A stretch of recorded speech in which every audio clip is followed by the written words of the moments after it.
na to přišel? Špatná zpráva, Česká republika, Chaos a kráva. špatná vláda ti na prdel dává. Chceš něco dělat, máš nulový práva. Okay. A tak to tu chodí. Musíš se vzepřít a neptat se lidí. Dej trochu odlišně, dělat to po svým. Neptat se. Tak kurva co s tím, když vidím šanci, tak se jí zhostím. Čekám až lidi hodí si kostým. Půjdu si za svým a budu bořit mosty. Už bylo dost, teď musím to rozbít. Jo, já budu to disit Babiše a jeho špinavý krysy. Korupce mafie nebyla jen kdysi. Pořád to funguje, nesmí nás to zničit. Bojujem proti, nechci mít piči. Lidi jsou ovce a nechtějí být ničím. Na všechny zbrdy prostředním styčím. Jsem rád za to, že se od nich liším. Chceme prorazit. Už se tam vidím. Za svůj rap se brácho nestydím. Pojedem dál a budem psat fráze, nevěříš? Tak to si blázen. Kámo, rapy pořád jedem ze studia do tvých beden. Chtěl bych to fakt jednou spáchat, vydat album jako kráva. Na té stage kurva skákat, vidět vás rukama mávat a to brko v kotlu dávat, to se jen pár lidem stává. Už jsme tady zase, politik je tlustý prase, no a každý o něm ví, že rukama neumí, no a proto jsme tu my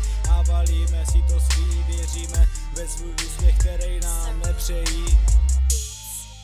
Ty vole, myslíš, že je to dobrý? No a nevím, tak snad asi jo, ne? OK, no, tak asi pojedem dál, ne? Tak jdeme dál, kurva. OK, vole, jdem. Kámo, rapy pořád jedem ze studia do tvých beden. Chtěl bych to fakt jednou spáchat, vydat album jako kráva. Na té stage kurva skákat, vidět vás rukama mávat a to brko v kotlu dávat, to se jen pár lidem stává.